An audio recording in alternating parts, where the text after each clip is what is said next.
At 9:13 in the morning on July 6, 1944, the test pilot Heine Dittmar got into the cockpit of a Messerschmitt 163 Comet at the Peenemünde test place in the north part of Germany.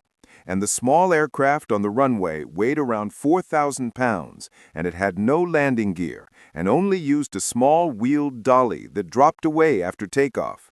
And it carried rocket fuel that could power it for about 7 minutes. And if everything worked right, Dittmar was going to fly faster than any person had ever flown before. And the morning sky was clear and the wind was light, so the day was perfect for trying a new speed record. And Dittmar had flown this strange rocket plane before, but never with full power and never pushing it all the way to its limit. And today was truly different. And the engineers had checked every detail, and they knew the highest speed the plane could maybe reach, and they knew how much force the frame could take. But what you plan and what happens do not always match up at super high speed. And the engineers close to the runway knew this test could easily kill him. And the Me-163 had already killed many pilots during its early tests. And the rocket fuel was so dangerous it could burn and eat human skin on contact. And the plane had no ejection seat, and if something failed at high speed, Dittmar would have only a moment to react before the whole aircraft broke apart around him. And speed mattered more than anything now because it was 1944, and Germany was losing the war, and Allied bombers came across the skies every single day with fighters guarding them. And German pilots could not keep up anymore, and the Luftwaffe needed a new kind of aircraft, something that could reach the bomber groups before Allied fighters stopped it, something faster than anything the Americans or the British had in the air. And the Me-163 was their hope, and it was rocket-powered and had no tail, and was created by the glider engineer Alexander Lippisch, and on paper it looked like the future of flying, but in real life, it was killing German pilots faster than it killed Allied bombers. The acceleration was unlike anything any pilot had ever felt before, and in just a few seconds, Dittmar was moving faster than any propeller fighter could ever dream to reach, and he pushed the aircraft to 1,004.5 kilometers per hour in level flight, and he became the first human to pass 1,000 kilometers per hour. And the flight lasted only a few quick minutes before the fuel ran out. And it proved that rocket power could reach speeds that old aircraft with regular engines could never reach. And that record had been made in level flight with an older engine that was not as strong as the new one. And the Me-163A had only been a test idea, showing that rocket flight was possible. And today's test was different. And now Dittmar would push the Me-163 BV-18 to its true limit. And the aircraft had a new two-chamber Walter HWK-509A rocket motor with more power, more thrust, and more speed. And the engineers thought it could reach 1,100 kilometers per hour, and that was 700 miles per hour. And nothing with wings had ever moved that fast. And at 9:16, Dittmar gave the signal that he was ready, and the ground crew stepped away, and the rocket motor lit up, and a long burst of fire shot out from the back, and the Me-163 rolled forward and sped up faster than anything Dittmar had flown, and lifted into the air, and the wheeled dolly dropped away, and for the next 3 minutes, Dittmar climbed almost straight up at an angle that would stall any normal fighter. And the Me-163 climbed like a rising missile, and he passed 6,000 meters, 8,000 meters, 10,000 meters, and at 12,000 meters, Dittmar leveled the aircraft and pushed the throttle all the way, and the rocket motor roared, and the plane jumped forward, and the airspeed climbed past 1,000 kilometers per hour, then 1,050, then 1,100, then 1,130 kilometers per hour, or 702 miles per hour. And then Dittmar felt the aircraft shake, and the rudder started to tremble. And at that awful speed and that thin air, the force was ripping the tail apart, and Dittmar cut the engine at once, and the rocket stopped, and the cockpit became silent except for the loud wind rushing past. And now he was gliding with no power and no way to start the engine again. And he was 12,000 meters above northern Germany, with most of his rudder close to breaking away from the aircraft frame. And Dittmar had 8 minutes to bring the aircraft back to the ground before he ran out of sky. And he pointed the nose down slowly, losing speed, and trying not to add more force to the shaking rudder. The Me-163 glided like the sailplane it really was, and Dittmar had started his flying career as a glider pilot, so he knew how to fly a plane without power, but he had never glided a plane that was breaking apart high in the sky. And he went down through 8,000 meters, 6,000, 4,000, and the runway at Peenemünde came into view, and Dittmar lined up to land, and the Me-163 had no wheels. It had a retractable skid under the body, and he had only one chance to do it right. Hit too hard, and it would roll over. Come in too flat, and he would go past the runway. And at 300 meters, Dittmar decided to commit to the landing, and the plane dropped toward the runway, and the ground came up fast, and at the very last second, Dittmar pulled back on the stick, and the Me-163 rose its nose, the skid touched the concrete, and the plane slid down the runway throwing sparks. And when it finally stopped, Dittmar was alive, and the Me-163 was hurt, but still in one piece. And Heine Dittmar had just made an unofficial world speed record that would stay for 3 years, 702 miles per hour. And the engineers who looked at the plane after landing found that almost the whole vertical rudder was broken from shaking at high speed, and a few more seconds at full speed and the plane would have fallen apart in the air. And Dittmar had reached the very limit of what could fly in 1944. And the sad irony was, the Me-163 Comet, the fastest plane in the world, was almost useless as a fighter. And the road to this moment had been long and hard. Alexander Lippisch had started designing tailless planes in the 1920s, trying wild wing ideas that normal engineers said could not work. But Lippisch understood air better than most. He knew a tailless plane could be faster, could cut drag, and could reach speeds old planes could never reach. And when the German Air Ministry looked for new fighter ideas in the late 1930s, Lippisch said, "Make a rocket-powered tailless interceptor." And the idea was wild, no propeller, no tail, powered by deadly chemicals that lit up on touch. Most engineers said it was suicide. But Germany was readying for war, and bold ideas got chances they would never have in peace. And work started for real in 1940. The first planes had no engines, just to test the air.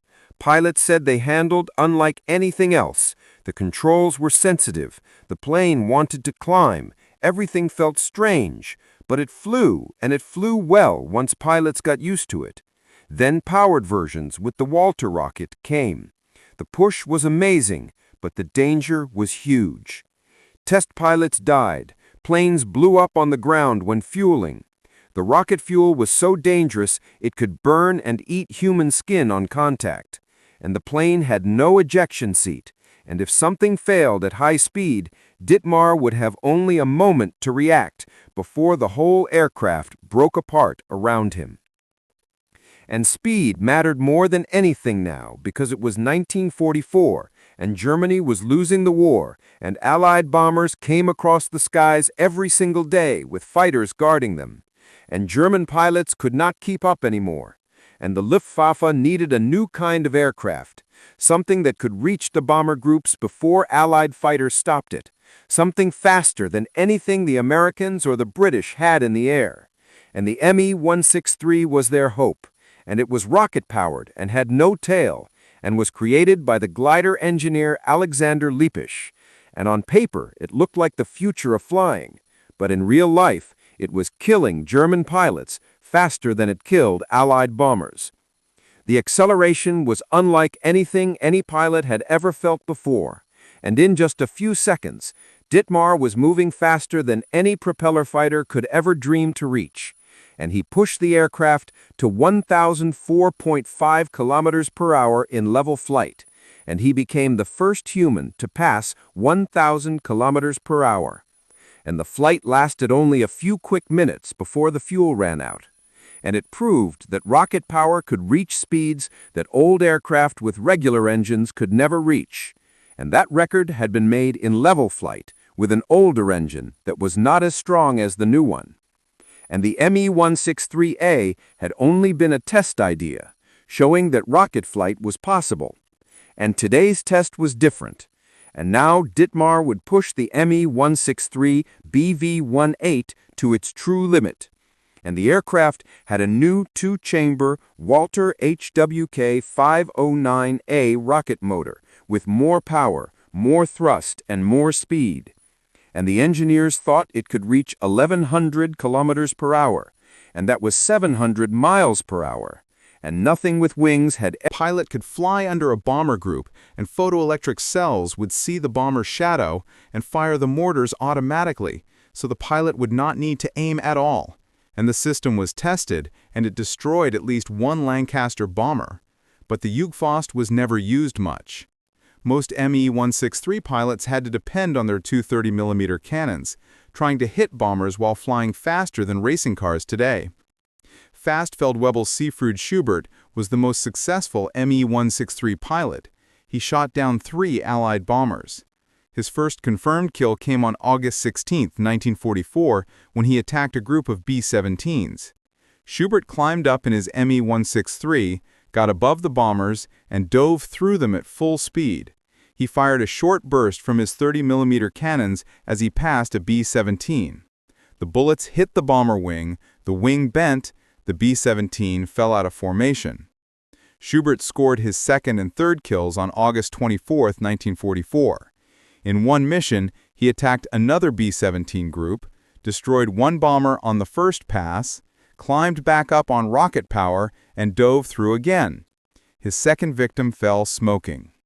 3 kills in 9 days of fighting. Schubert lined up his shots, even at crazy high closing speed, fired short bursts from the 30mm guns, and hit his targets.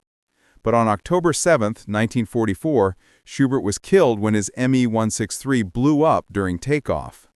The deadly rocket fuel took another pilot. His 3 victories were the best record of any Comet pilot. Others had 1 or 2 kills. Most never hit anything. It was not the pilot. It was that speed without control is just speed. You cannot fight if you cannot aim. Meanwhile, the Me-163 was killing its own pilots. Many German pilots died during training and testing. The rocket fuel, made of T-stuff and other stuff, was hypergolic. The 2 chemicals would ignite when they touched. This made the rocket motor work well, but made refueling very dangerous. Ground crews had to wear protective suits. The fuel tanks had to be filled one at a time to avoid mixing. If a fuel line broke on landing, which happened often because of high landing speed and skid gear, the chemicals could leak into the cockpit. In one case, Oberleutnant Josef Pose was killed on December 30, 1943, when a fuel line broke during takeoff at Bad Zwischenahn. Pose was flying a test in an Me-163 prototype. The wheel dolly hit the runway during lift and bounced back into the fuselage. The hit broke a T-stuff fuel line. The leaking T-stuff, which was a strong hydrogen peroxide oxidizer, started eating Poe's body before rescuers could get to him. Witnesses said his right arm was gone. The other arm and head were just soft tissue. The chemicals ate through flesh and muscle in minutes. It was one of the worst deaths in flying history, showing how dangerous the Me-163 fuel system was. By early 1945, the Luftwaffe stopped using the Me-163 and switched to the Messerschmitt Me-262, the first working jet fighter in the world. The Me-262 was slower than the Comet, but it had 30 minutes of powered flight instead of 7. It had landing gear that could come up and down. It did not need dangerous hypergolic rocket fuel, and it could really shoot down Allied planes in real numbers. When the war ended in May 1945, most Me-163 aircraft sat on airfields with no fuel, no pilots, and no missions. The fastest plane of World War II was also the biggest failure. But while German engineers built rocket-powered interceptors that flew too fast to aim, American engineers solved a different problem. They made a fighter fast enough to go with bombers all the way to Berlin and back, and agile enough to fight German fighters over their own land, and safe enough that pilots could survive long enough to become aces. The American bomber attack on Germany started for real in 1943. The plan was simple, but very harsh. Heavy bombers, B-17s and B-24s, flew close together so they could shoot back at any fighter. Each plane had 50 caliber machine guns, and gunners were trained to make overlapping fire that could tear apart any attacking fighter. In theory, the bomber groups were flying forts that could defend themselves, but in reality they were dying fast. The problem was distance. American fighters could fly with the bombers for part of the way, but not all the way to the targets and back. The P-47 Thunderbolt, the main escort fighter in 1943, had a range of about 230 miles. That was enough to reach targets in western Germany, but not far into the Reich. When the escorts turned back, German fighters would swarm the unprotected bombers. The B-17s and B-24s had guns, but not enough. German fighters attacked from the front, where bombers were weakest. They attacked from many directions at once and used heavy cannons that could destroy a bomber in a few hits. In the second half of 1943, the 8th Air Force lost 5 to 7% of bombers on every mission. That doesn't sound like much, but when you do the math, a bomber crew had to fly 30 missions to finish their tour. If every mission lost 5%, the chance of surviving 30 missions was only 21%. Most crews didn't make it home. The psychological effect was terrible. Crews woke up, ate breakfast, went to briefings, and climbed into planes knowing they probably wouldn't survive. Some men broke down before reaching Germany. Others flew their missions like robots, feeling nothing, waiting for death. The losses were huge. On one mission, to Schweinfurt in October 1919, the 8th Air Force lost 60 B-17s out of 291 sent. 20% lost in one day. The target was ball bearing factories, very important for German work. The planners knew it would cost a lot, but they thought destroying the factories would hurt German industry. The bombers flew without fighter help for most of the mission. German fighters attacked in waves. Bf-109s and Fw-190s tore into the bomber groups. Some bombers were hit so many times they broke apart in the air. Others barely made it back to England on 2 engines, smoking with dead and hurt crew inside. When the survivors landed, they got out and saw empty beds where their friends had slept the night before. Entire crews were gone. Some shot down over Germany. Others crashed into the English Channel trying to come home. The debrief rooms were quiet. Men sat in shock, not able to process what they had seen. Some crews refused to fly after Schweinfurt. The mental toll was almost as bad as the deaths. American commanders knew they couldn't keep losing men like this. Something had to change. That something was the P-50 Mustang. The plane had been designed by North American Aviation in 1940 as a private project. The British Royal Air Force ordered the first planes and used them in 1942, but the early P-50s had a problem. They were fast and agile low, but their Allison engines lost power above 15,000 feet, making them bad for bomber escort at 25,000 feet or higher. The plane looked like it would only be a low-level fighter, good for hitting the ground, but not for air superiority. Then someone had an idea. What if they put a British Rolls-Royce Merlin engine in it? The Merlin was supercharged and got stronger at high altitude. It already powered Spitfires and Hurricanes very well. North American Aviation got a license to build the Merlin in the United States, called the Packard V1650. They put it in the P-50 frame. The result was amazing. The P-50D Mustang combined American plane design with British engine technology. It was fast at all heights, it could turn well, and most important, it had range. With extra drop tanks, a P-50D could fly from England to Berlin and back, more than 300 miles, and still have fuel to fight when it arrived. Starting early 1944, Mustangs began escorting bombers all the way to targets in Germany. German fighters who had spent months hunting unprotected bombers suddenly had to fight American fighters over their own airfields. The whole fight situation changed. German pilots who once hunted bombers easily now had to fight for their lives. The bomber loss rate went down to 2%, then 1% by mid-1944.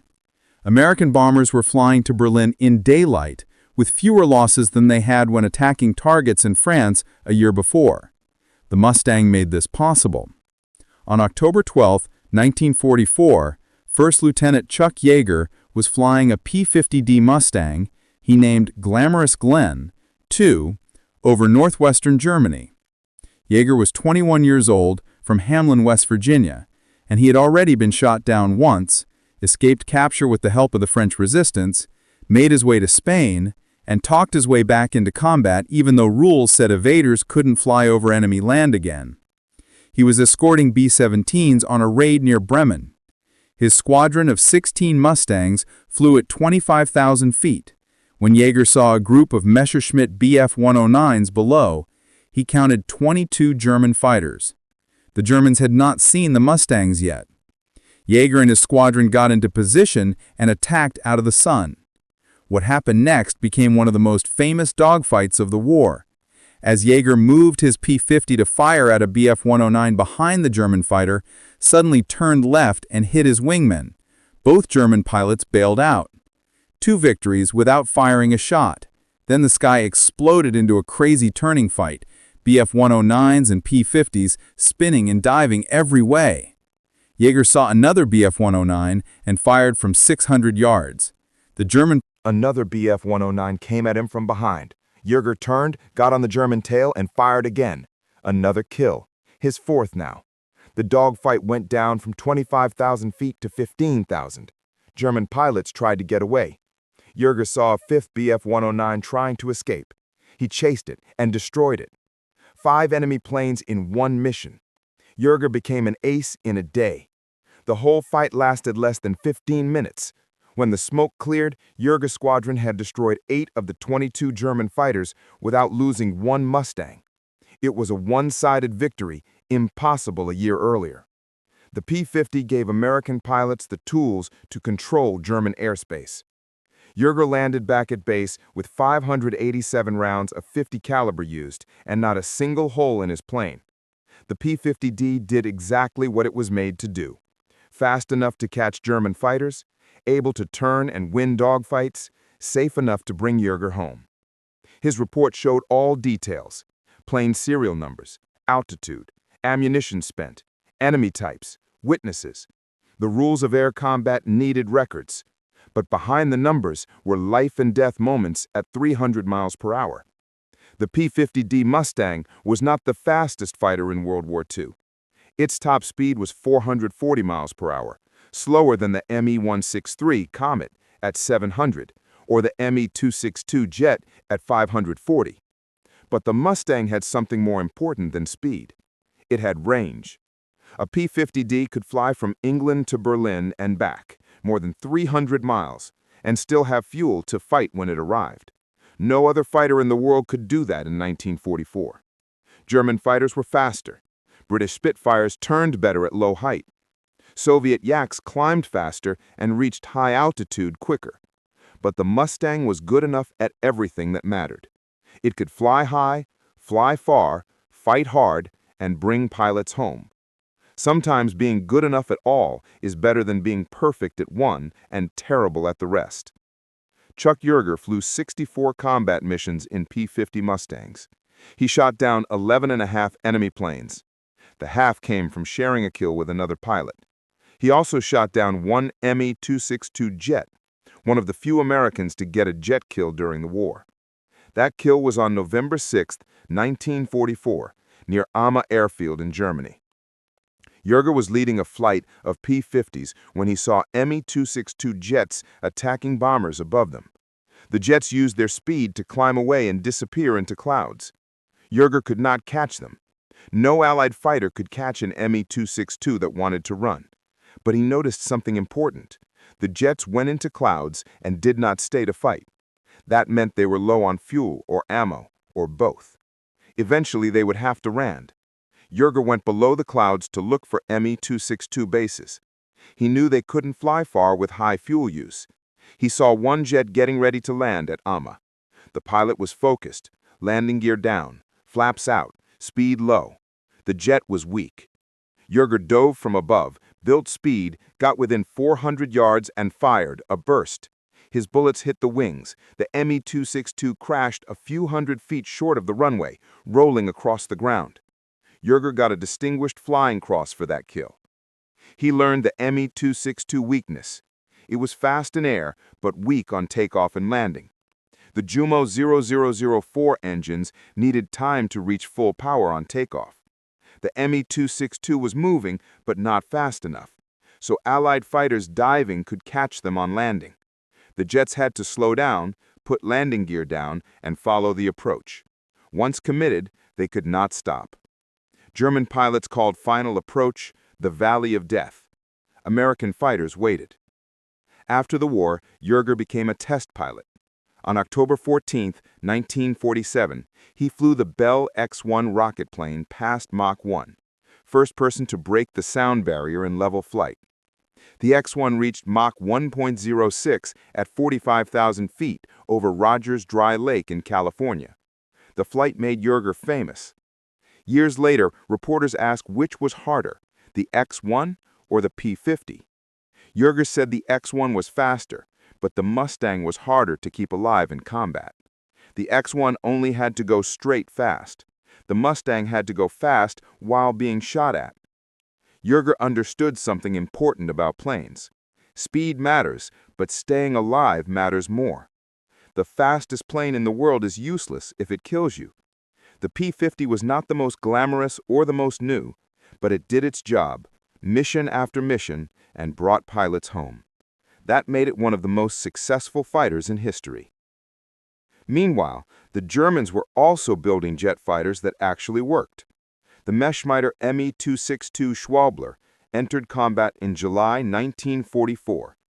Unlike the Me-163 rocket fighter, the Me-262 was a real combat plane.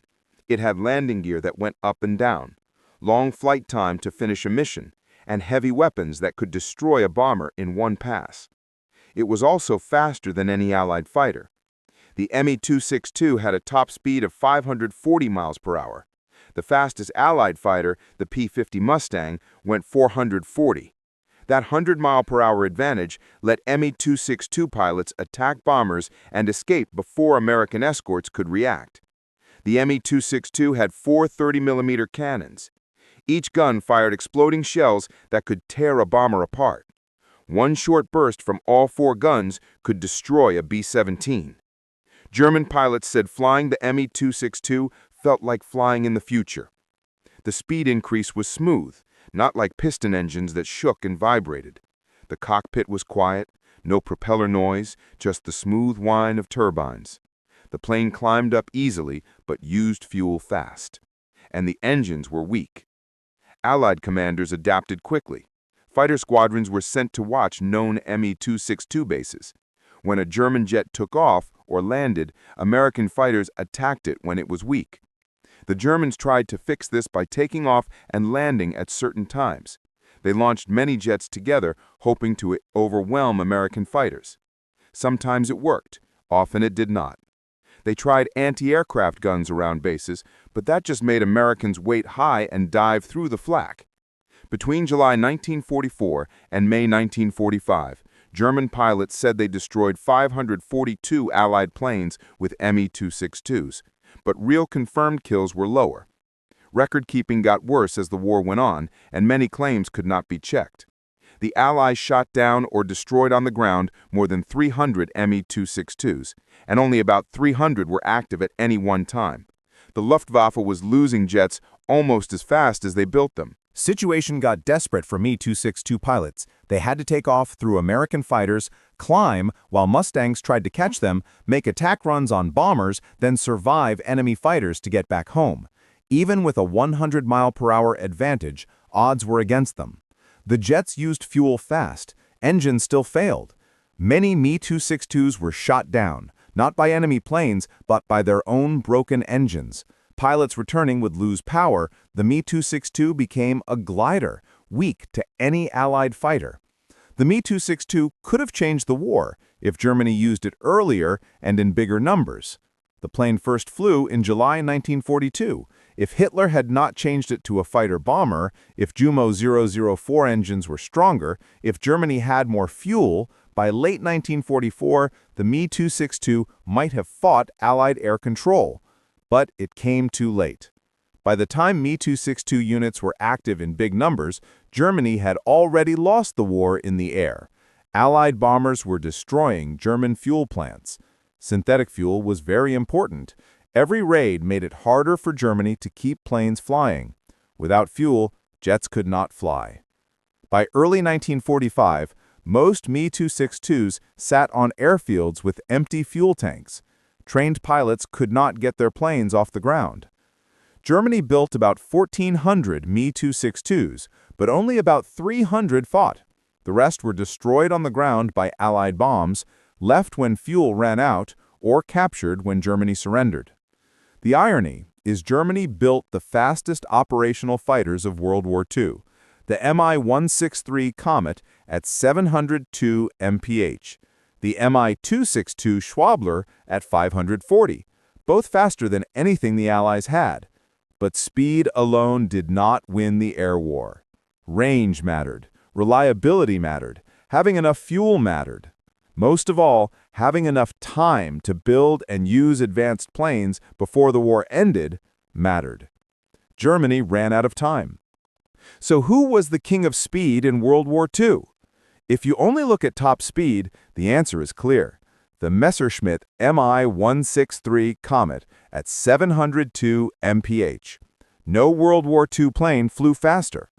Heine Dittmar's record from July 6, 1944, stayed until October 14, 1947, when Chuck Yeager broke the sound barrier in the Bell X-1 at 891 mph. For 3 years, Dittmar held the fastest speed record. But looking at speed alone misses the point. The Mi-163 flew about 300 missions and scored 9 confirmed kills, a 3% success rate. The P-50 Mustang worked hundreds of thousands of missions and got almost 5,000 air-to-air kills in Europe. The Mustang worked. The Comet did not. If you look at strategic effect, the answer is the P-50 Mustang. Not the fastest, but fast enough with range to change the whole air war. Before the Mustang, German fighters could attack bombers with no help. After the Mustang, German fighters had to fight for their lives over their own land. Bomber losses went from terrible to acceptable.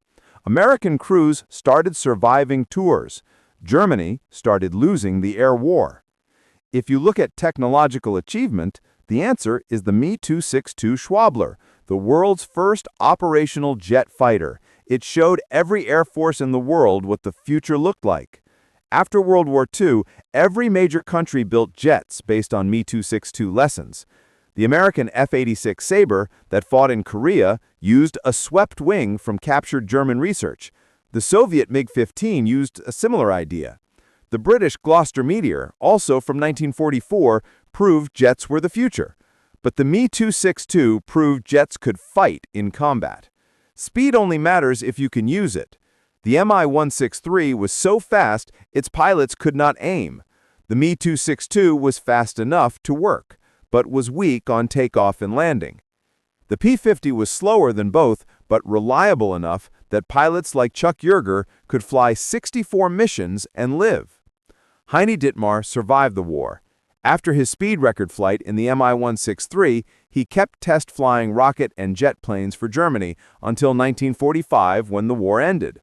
He went back to normal life. He became a sailplane designer and competition pilot. He died in 1960 during a test flight of a powered glider he made near Muheim under Ruhr. He was 48 years old. Dittmar was a smart pilot who pushed planes to their limits. His speed record stayed for 3 years, showing what was possible in the 1940s. For 3 years, Heine Dittmar had the top speed record. That is true, no matter the Mi-163 failed in combat. Chuck Yeager also survived the war. He became a famous test pilot. He flew the X-1 past the sound barrier. He led fighter squadrons in the Vietnam War. He retired from the Air Force as a brigadier general in 1975, and he kept flying civilian planes into his 90s. He died in December 2020 at age 97. When people asked Yeager why the P-50 was special, he said it was honest. It did what it could do. It was not fastest, not the most nimble or the most armed, but everything worked right. That made it a pilot's plane.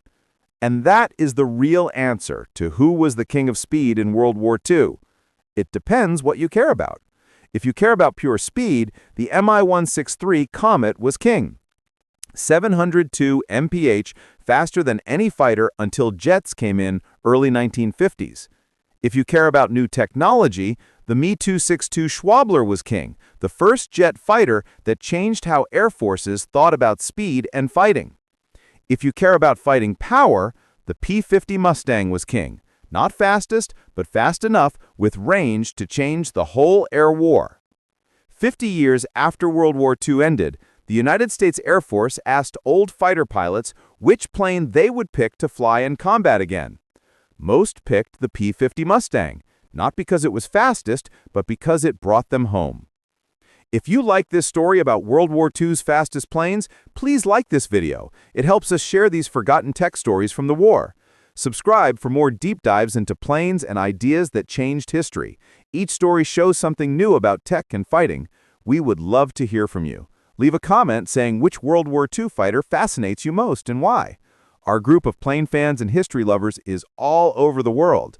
Thank you for watching, and thank you for keeping these stories alive.